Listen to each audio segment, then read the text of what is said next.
दिवंगत केंद्रीय मंत्री रामविलास पासवान का पार्थिव शरीर अब से थोड़ी देर बाद पटना पहुंचेगा। पटना में गंगा तट के किनारे दीघा घाट पर कल राजकीय सम्मान के साथ किया जाएगा अंतिम संस्कार। 3 नवंबर को होने वाले दूसरे चरण के मतदान के लिए आज अधिसूचना जारी होने के साथ ही नामांकन पत्र भरने का काम शुरू। और कोरोना संक्रमण को देखते हुए राज्य सरकार ने दुर्गा पूजा के लिए दिशा निर्देश जारी किए।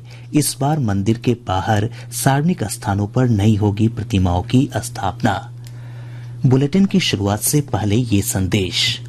कोविड-19 महामारी के खिलाफ देश एकजुट होकर लड़ रहा है। आप भी हमारे साथ सुरक्षा और बचाव के 3 आसान एहतियाती उपायों का संकल्प लें। कोविड-19 से बचाव और सुरक्षित रहने के 3 उपाय। मास्क लगाएं, 2 गज दूरी है जरूरी, सुरक्षित दूरी रखें, हाथ और मुंह साफ रखें। अब समाचार विस्तार से। केंद्रीय मंत्री और लोक जनशक्ति पार्टी के दिवंगत नेता रामविलास पासवान का पार्थिव शरीर अब से थोड़ी देर बाद पटना पहुंचेगा। उनके पार्थिव शरीर को हवाई अड्डे से सीधे बिहार विधानमंडल परिसर ले जाया जाएगा। उसके बाद पार्थिव शरीर लोक जनशक्ति पार्टी कार्यालय ले जाया जाएगा, जहां लोग अंतिम दर्शन कर सकेंगे। कल पटना के दीघा घाट पर राजकीय सम्मान के साथ दिवंगत नेता का अंतिम संस्कार किया जाएगा। उनके अंतिम संस्कार में केंद्र सरकार के प्रतिनिधि के रूप में केंद्रीय मंत्री रविशंकर प्रसाद मौजूद रहेंगे। इससे पहले आज दिल्ली में राष्ट्रपति रामनाथ कोविंद और प्रधानमंत्री नरेंद्र मोदी समेत केंद्रीय मंत्रिमंडल के कई सदस्यों ने दिवंगत मंत्री के आवास पर जाकर उन्हें श्रद्धांजलि अर्पित की और उनके परिजनों को सांत्वना दी। उपराष्ट्रपति एम वेंकैया नायडू ने भी दिवंगत नेता को श्रद्धांजलि दी है। केंद्रीय मंत्री राजनाथ सिंह, अमित शाह, रविशंकर प्रसाद, प्रकाश जावड़ेकर और डॉक्टर हर्षवर्धन ने भी दिवंगत नेता के निवास पर जाकर श्रद्धांजलि दी। भाजपा अध्यक्ष जेपी नड्डा और अन्य वरिष्ठ नेताओं ने भी श्री पासवान के निवास पर जाकर उन्हें श्रद्धांजलि अर्पित की। कांग्रेस नेता राहुल गांधी, मार्क्सवादी कम्युनिस्ट पार्टी के टी राजा, एनसीपी प्रमुख शरद पवार और अन्य वरिष्ठ नेताओं ने भी दिवंगत नेता के निवास पर जाकर श्रद्धांजलि दी। रामविलास पासवान का स्मरण करते हुए सूचना और प्रसारण मंत्री प्रकाश जावड़ेकर ने कहा कि श्री पासवान ने अपने पूरे जीवन काल में देश के वंचितों और पिछड़े वर्ग के लोगों के अधिकारों और मुद्दों के प्रति संघर्ष किया। वो जिंदगी भर दलित, पिछड़े सभी समूहों के लिए लड़ते थे। मंत्रिमंडल में वो बहुत सक्रिय रहते थे। जिंदगी उन्होंने इन्हीं विषयों के लिए खपा दी। प्रधानमंत्री नरेंद्र मोदी जी पर उनका बहुत विश्वास था और हमेशा उनकी तारीफ वो करते थे। भाजपा अध्यक्ष जेपी नड्डा ने कहा कि श्री पासवान गरीबों की चिंता करने वाले नेता के रूप में याद किए जाएंगे।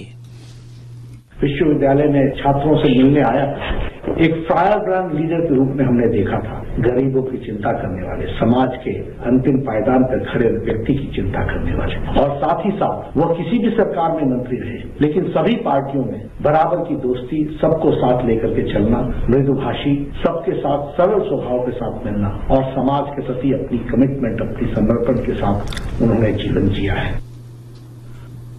केंद्रीय मंत्रिमंडल ने उपभोक्ता कार्य, खाद्य और सार्वजनिक वितरण मंत्री रामविलास पासवान के निधन पर शोक व्यक्त किया है।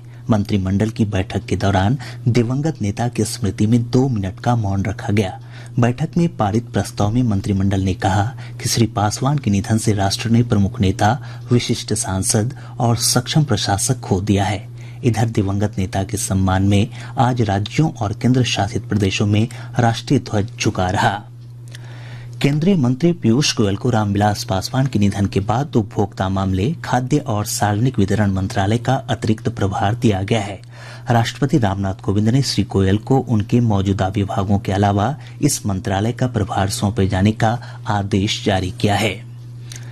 बिहार विधानसभा चुनाव के दूसरे चरण की अधिसूचना आज जारी कर दी गई है। इन निर्वाचन क्षेत्रों में 3 नवंबर को मतदान होगा।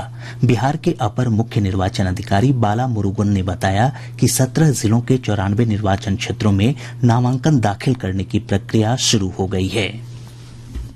आज फेज 2 का नोटिफिकेशन हुआ है। 94 असेंबली कॉन्स्टिट्यूएंसीज के लिए नोटिफिकेशन जारी की गई है और 94 असेंबली कॉन्स्टिट्यूएंसीज 17 जिला में पता है। पोलिंग स्टेशन का नंबर है 41,364। नॉमिनेशन आज से शुरू हो रही है।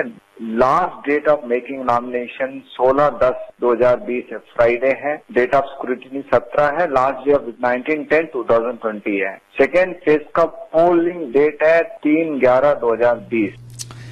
इस चरण में जिन विधानसभा क्षेत्रों में चुनाव होने हैं उनमें से पटना और नालंदा को छोड़कर बाकी सभी जिले उत्तर बिहार के हैं। इन जिलों में सीतामढ़ी, शिवहर, मधुबनी, दरभंगा, मुजफ्फरपुर, गोपालगंज, सिवान, सारण, वैशाली, समस्तीपुर, बेगूसराय, खगड़िया, भागलपुर, पूर्वी चंपारण और पश्चिमी चंपारण शामिल हैं। इधर सीतामढ़ी से आज एक निर्दलीय प्रत्याशी श्रीकृष्ण किशोर ने अपना नामांकन पर्चा दाखिल किया। वहीं पूर्वी चंपारण जिले के पिपरा विधानसभा क्षेत्र से कृष्णार्जुन कुशवाहा और पटना के मनेर से रघुवीर महतो ने निर्दलीय उम्मीदवार के रूप में पर्चा भरा है। मुजफ्फरपुर के मीनापुर से निर्दलीय विनय कुमार सिंह ने नामांकन पत्र दाखिल किया। 28 अक्टूबर को विधानसभा चुनाव के प्रथम चरण के लिए होने वाले मतदान के लिए आज नामांकन पत्रों की जांच की गई। इस चरण के तहत 16 जिलों की 71 विधानसभा सीटों पर मतदान होना है। प्रत्याशी 12 अक्टूबर तक नाम वापस ले सकते हैं। पहले चरण में एनडीए की ओर से जदयू के 4 मंत्री समेत 45 प्रत्याशी हैं, जबकि भाजपा से 29, हिन्दुस्तानी आवाम मोर्चा से 6 और विकासशील इंसान पार्टी से 1 उम्मीदवार मैदान में है। वहीं महागठबंधन की ओर से राजद के 42, कांग्रेस से 21 और माले से 8 प्रत्याशियों ने अपना नामांकन पत्र दाखिल किया है। इस चरण में 10 उम्मीदवारों ने ऑनलाइन नामजदगी का पर्चा भरा। विकासशील इंसान पार्टी ने 2 विधानसभा क्षेत्रों के लिए अपने उम्मीदवारों की सूची जारी कर दी है। अलीनगर से मिश्री लाल यादव और केवटी से हरि सहनी को पार्टी ने अपना उम्मीदवार बनाया है।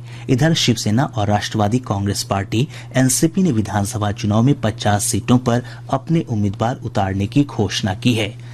बरबीघा से लोजपा प्रत्याशी मधुकर कुमार के खिलाफ आदर्श आचार संहिता उल्लंघन के मामले में प्राथमिकी दर्ज कराई गई है।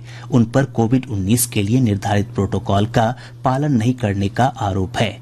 रोहतास जिले के उग्रवाद प्रभावित पहाड़ी क्षेत्र में स्थित 8 मतदान केंद्रों को स्थानांतरित करने का प्रस्ताव निर्वाचन आयोग को भेजा गया है। उप निर्वाचन पदाधिकारी सत्यप्रिय कुमार ने बताया कि इनमें 7 मतदान केंद्र चेनारी सुरक्षित और 1 सासाराम क्षेत्र के हैं।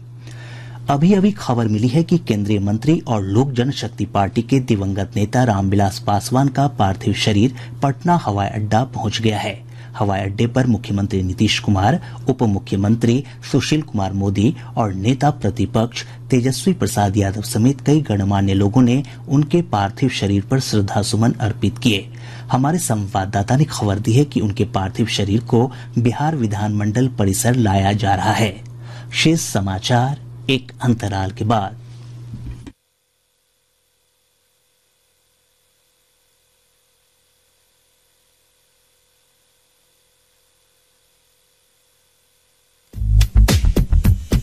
कश्मीर से कन्याकुमारी तक भारत एक। आकाशवाणी से विज्ञापन के अंदाज अनेक। अपनी बात को आसाम से गुजरात तक पहुंचाने की हो बात, आकाशवाणी से बेहतर भला कौन देगा आपका साथ। देश के कोने कोने में विज्ञापन बजा अपनी बनाओ पहचान। केंद्रीय विक्रय एकांश मुंबई ने यह राह बनाई आसान। देश के सबसे बड़े नेटवर्क आकाशवाणी पर विज्ञापन प्रसारित करने के लिए ऑल इंडिया रेडियो की single window booking CSU Mumbai से संपर्क करें। हमारा फोन नंबर है 22024075 या 22886016 और STD कोड 022। आप हमें ईमेल भी कर सकते हैं। हमारा मेल ID है csumumbai@gmail.com।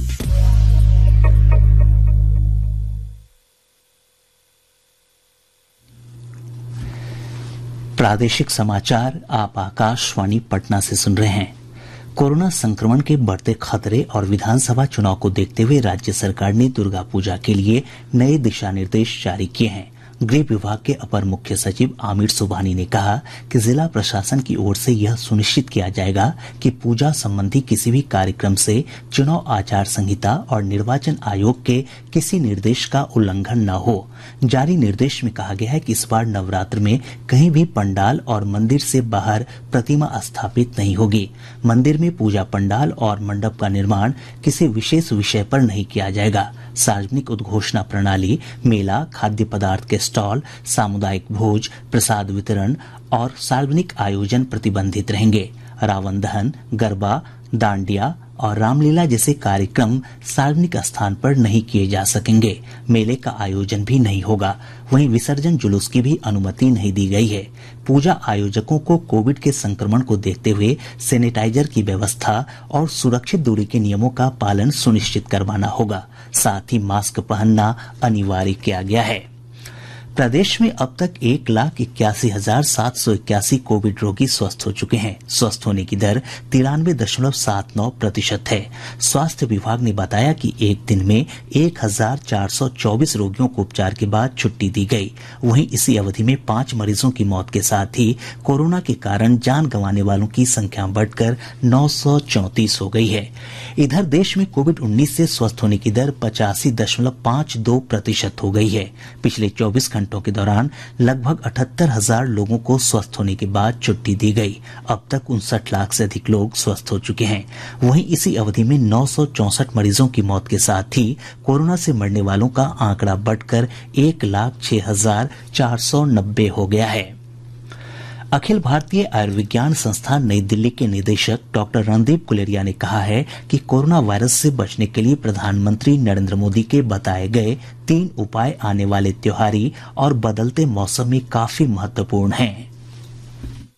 फेस्टिव सीजन शुरू हो रहा है, सर्दियों का मौसम भी शुरू हो रहा है और इसमें यही डर रहता है कि कोविड के केसेस बढ़ सकते हैं। अगर हमें इन केसेस को कम करना है तो ये जो 3 चीजें हैं, 6 फीट की दूरी, जब भी हम बाहर जाएं तो अच्छी तरह से अपना नाक और मुंह ढक के मास्क लगाएं, जिससे मास्क जो है हमें भी प्रोटेक्ट करे और हम औरों को इन्फेक्शन ना दें। और अपने हाथ रेगुलरली धोएं, चाहे साबुन से धोएं, चाहे हैंड सैनिटाइजर से धोएं। इन तीनों चीजों को करने से कोविड के केसेस कम होंगे और हम इस लड़ाई में जरूर जीतें। लोक गायिका मालिनी अवस्थी ने आने वाले त्योहारों के दौरान कोविड संबंधी दिशा निर्देशों के पालन पर जोर दिया है।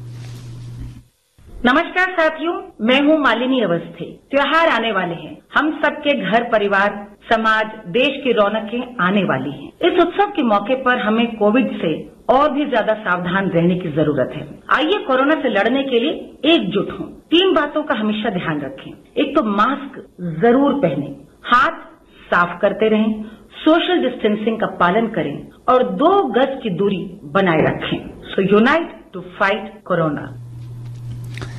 रेलवे ने टिकट बुकिंग के लिए कल से प्री कोविड सिस्टम लागू करने का निर्णय किया है। इसके तहत ट्रेन के स्टेशन से खुलने से 30 मिनट पहले भी टिकट की बुकिंग हो सकेगी।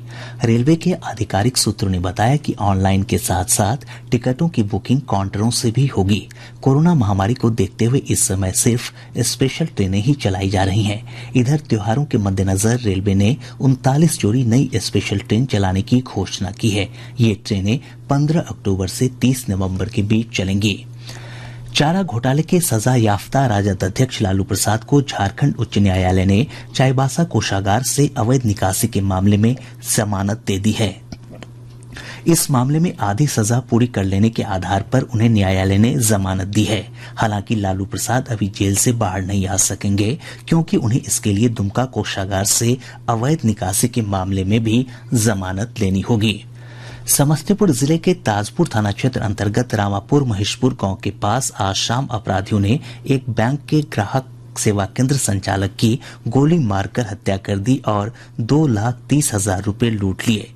मुंगेर जिले के मुफस्सिल थाना क्षेत्र अंतर्गत पुलिस ने छापेमारी कर 3 हथियार तस्करों को गिरफ्तार किया है। मौके से भारी मात्रा में हथियार और कारतूस भी बरामद किए गए। और अब अंत में मुख्य समाचार एक बार फिर। दिवंगत केंद्रीय मंत्री रामविलास पासवान का पार्थिव शरीर पटना लाया गया। मुख्यमंत्री समेत अनेक गणमान्य लोगों ने दी भावभीनी श्रद्धांजलि। पटना में गंगा तट के किनारे दीघा घाट पर कल राजकीय सम्मान के साथ किया जाएगा अंतिम संस्कार। 3 नवंबर को होने वाले दूसरे चरण के मतदान के लिए आज अधिसूचना जारी होने के साथ ही नामांकन पत्र भरने का काम शुरू। और कोरोना संक्रमण को देखते हुए राज्य सरकार ने दुर्गा पूजा के लिए दिशा निर्देश जारी किए। इस बार मंदिर के बाहर सार्वजनिक स्थानों पर नहीं होगी प्रतिमाओं की स्थापना। इसके साथ ही आकाशवाणी पटना से प्रसारित प्रादेशिक समाचार का ये अंक समाप्त हुआ। कोविड-19 से बचाव और सुरक्षित रहने के 3 उपाय। मास्क लगाएं, 2 गज दूरी है जरूरी, सुरक्षित दूरी रखें, हाथ और मुंह